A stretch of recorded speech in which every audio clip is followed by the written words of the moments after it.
Once upon a time, in the majestic mountains of Cusco in Peru, there lived a young girl named Inés, whose life was as colorful as the fabrics she wove.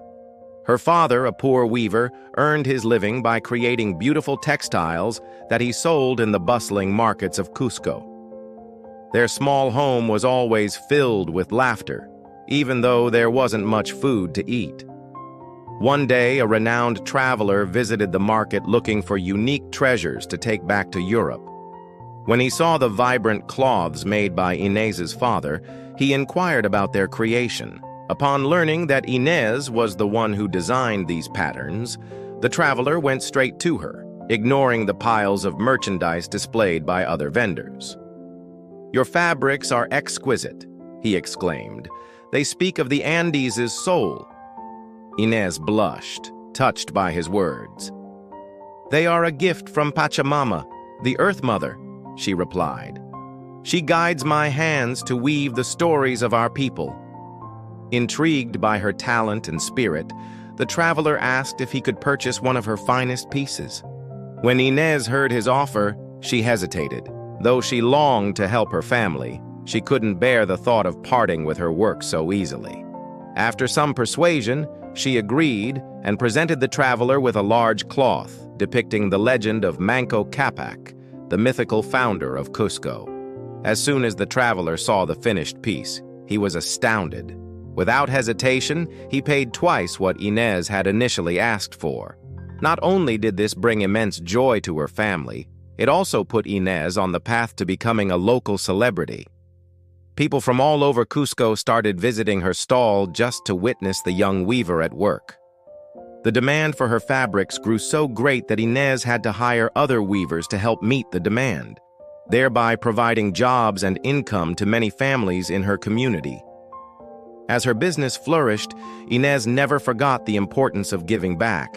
She generously shared her profits with the less fortunate, donating food, clothes, and money to those in need. This earned her admiration and respect from everyone in Cusco. One day, however, Inés's life took an unexpected turn when she caught the attention of Don Esteban, a wealthy governor who ruled over the province with an iron fist. Don Esteban was a cunning and ruthless man who cared only about accumulating wealth and power. He had heard tales of Inés's extraordinary talent and the positive influence she had over the people of Cusco, and he was determined to exploit both for his own benefit. Don Esteban began visiting Inés's stall regularly, showering her with compliments and expensive gifts. All the while, he carefully observed her, studying her habits and routine. One afternoon, Don Esteban decided to make his move. As the sun began its descent, casting long shadows across the marketplace, he approached Inés and said, "My dear Inés, I have admired your work and character for quite some time now. I want you to be mine. Marry me and I'll make you the most influential woman in the Andes." Inés, taken aback by his sudden proposal, could only stare at him in disbelief. "What?" she finally managed to say, unsure if she had heard correctly. Don Esteban, sensing her hesitation, pressed on. "You may think I am merely a lowly weaver," he continued, his voice smooth and persuasive. "But I believe we can achieve great things together. Your skills and connections combined with my resources and influence, we would become unstoppable." Inés, though flattered by his proposal, couldn't help but feel uneasy about Don Esteban's intentions. She had seen firsthand how he manipulated and exploited others to get what he wanted. Could she trust him? Or was he merely using her for his own selfish purposes? Before she could respond, Don Esteban reached out and took her hand, his touch sending shivers down her spine. "Please, Inés," he whispered, his eyes boring into hers.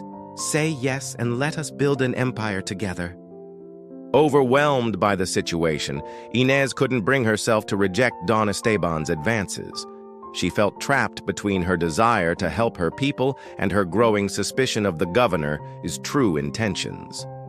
Torn between hope and fear, Inés reluctantly agreed to marry Don Esteban.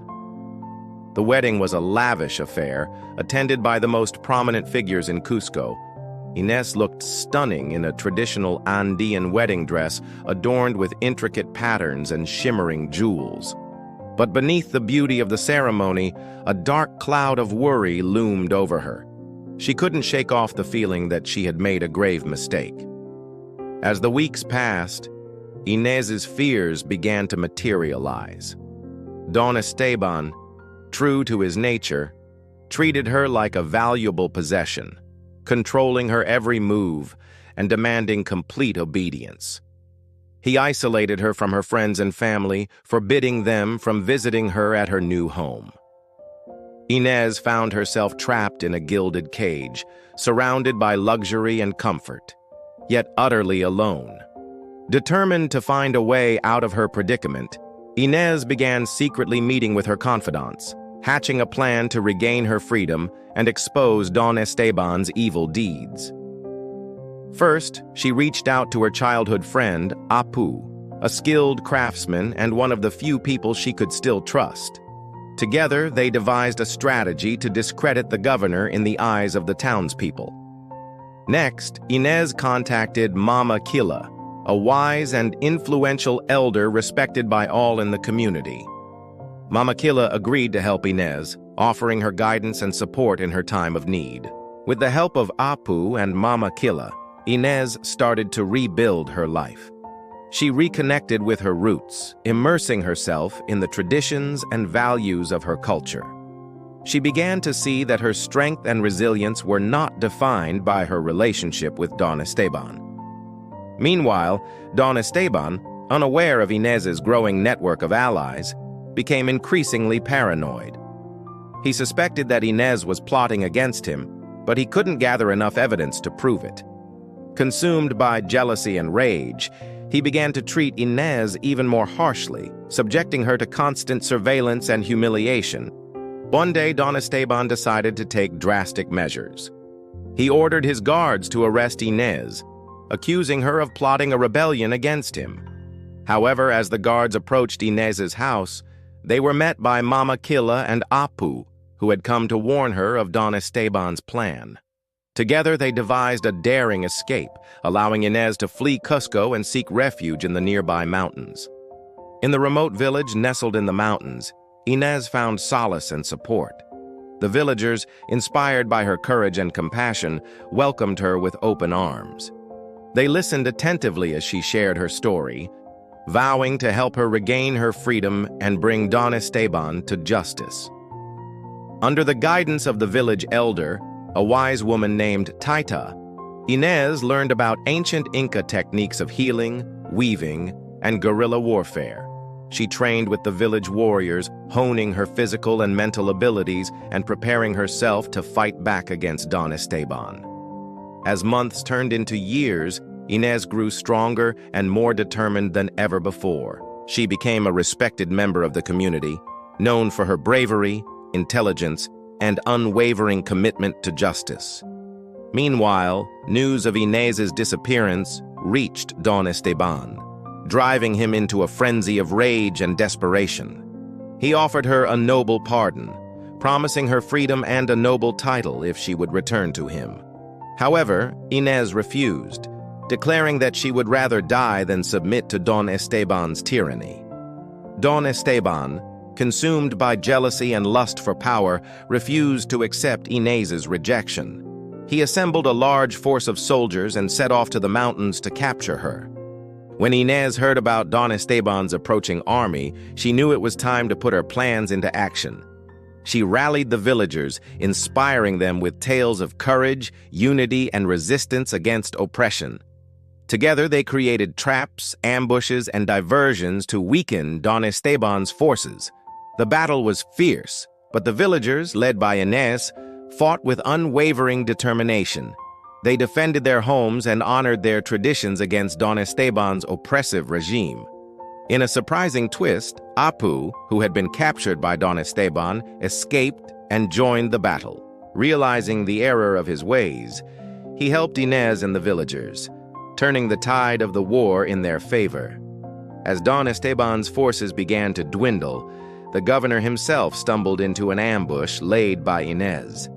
Face to face with his former wife, Don Esteban begged for mercy, but Inés, fueled by years of oppression and injustice, refused to forgive him.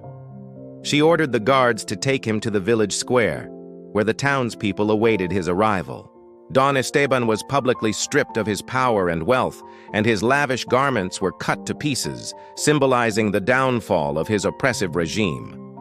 The villagers, now free from Don Esteban's tyranny, erupted in cheers, celebrating their hard-won victory.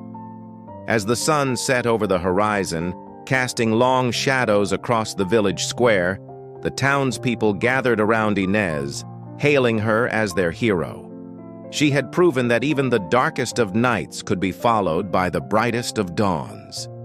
From that day forward, Inés became a symbol of hope and resistance for the people of Cusco. Her story echoed through generations, reminding them that courage and determination could overcome any obstacle.